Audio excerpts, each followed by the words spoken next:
क्रांति न्यूज़ बूंदी में एक बार फिर से आपका स्वागत है। आज आए हैं करौर उप तहसील पर, जहां पर क्षेत्रीय किसानों के द्वारा जो है क्षेत्रीय के पाटन क्षेत्रीय किसान प्रभारी जो है राजेंद्र जी नागर, ये हमारे साथ में जुड़े हुए हैं और ये ज्ञापन देने के लिए यहाँ पे आए हैं। तो जानेंगे इनसे किन मांगों को लेकर के आज ये उप तहसील में ज्ञापन दे रहे हैं नायब साहब को। तो सर, क्या मांगे हैं आप किसानों की? हमारी किसानों की मांगे यह हैं, सरकार हर साल प्रधानमंत्री फसल बीमा योजना के तहत किसानों का बीमा करवाती है और किसानों की फसल नष्ट होती है। विगत में 2021 से लगातार देख रहा हूँ, फसल हर साल खराब और किसान की हो रही है, लेकिन किसानों को उनके जो फसल खराब का जो लाभ मिलना चाहिए वह नहीं मिल पा रहा है। दूसरी बात यह है कि 2022 के अंदर भी 100% फसलें नष्ट हो गई थी। राजस्व खराब होने पर सरकार ने न्यूनतम 17,000 रुपये प्रति हेक्टेयर देना तय था, लेकिन पिछले एक महीने पहले कुछ किसानों को इसका लाभ मिला है, जबकि अधिकांश किसानों को अभी तक इसका लाभ नहीं मिला। उन किसानों को तुरंत प्रभाव से दे। एक ये जो टोंक जिले में चोरू और सोप है, वहाँ पर भी किसानों के साथ धोखा हुआ है। ये जो चढ़ाने वाले हैं, जिनको ऑनलाइन गलत चढ़ा करके दूसरे के खातों में पैसे ट्रांजेक्शन कर दिया, जो गलत है। किसानों का हक है तो किसानों को मिलना चाहिए। ऐसी विगत कई समस्याएं किसानों को, जो व्यक्तिगत गत वर्ष भी जब फसल नष्ट हुई थी, किसानों ने अपने दावे प्रस्तुत किए थे।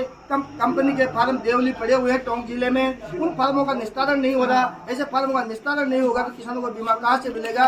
इसके लिए हम लगातार प्रयास करते हैं और किसानों को जब तक पूरा लाभ नहीं मिलेगा, जब तक ये किसान महापंचायत के कार्यकर्ता और किसान लगातार आंदोलन जारी रहेगा। नहीं सर, देखा गया है कि हर बार किसान हर वर्ष प्रतिवर्ष जो है कहीं न कहीं ज्ञापन और देना पसंद करता रहता है, लेकिन किसानों को बार बार आश्वासन के नाम पर केवल ठगी ही मिलती है और ऐसा शायद किसान महसूस भी कर रहा है। तो क्या मतलब ऐसे हमेशा प्रशासन आपको कहीं न कहीं ठगता रहेगा और आपको गलत आश्वासन देता रहेगा? तो क्या ये चलता रहेगा या आगे कोई ठोस कदम रहेगा? बिल्कुल आप बता रहे हैं जो बिल्कुल सही है। किसानों को हमेशा आश्वासन के नाम पर चॉकलेट दी जाती है, जो गलत है। प्रशासन को इस पर ध्यान देना पड़ेगा और किसानों को भी अपने अधिकार के लिए एक साथ जुट करके खड़ा होना पड़ेगा, ताकि हम किसान आंदोलन मजबूती से कर सके, सरकार की आंखें हम खोल सकें। अच्छा सर, जो अभी आपने बताया कि मतलब किसानों को खेतों तक पहुंचने के लिए जो रास्ते हैं, रास्तों पे अतिक्रमण हो रखे हैं, ये भी आप लोगों की मांग है, 5वीं पॉइंट की जो मांग है। तो सर मतलब ये तो अपने लोकल प्रशासन का भी काम है, शायद तहसीलदार साहब अपने हल कर सकते हैं। बिल्कुल आप बात सही है कि इस समय किसानों के खेतों पर रास्ते पहुंचे, जिन किसानों का खेत बीच में पड़ते हैं, उनके रास्ते पुराने रिकॉर्ड के हिसाब से नहीं है। वैसे किसानों को भी जागरूक होकर इसके जो नियम धारा के अनुसार कोर्ट में दावा करना पड़ता है, परंतु किसान इतने जागरूक नहीं है। जब समय आता है उनके रास्ते रोक दिए जाते हैं। प्रशासन को भी इसमें पहल करके किसानों को जागरूक करे और किसानों की जो आ रही समस्या है उसको तुरंत प्रभाव से निस्तारण करना चाहिए। इस तरह से प्रशासन।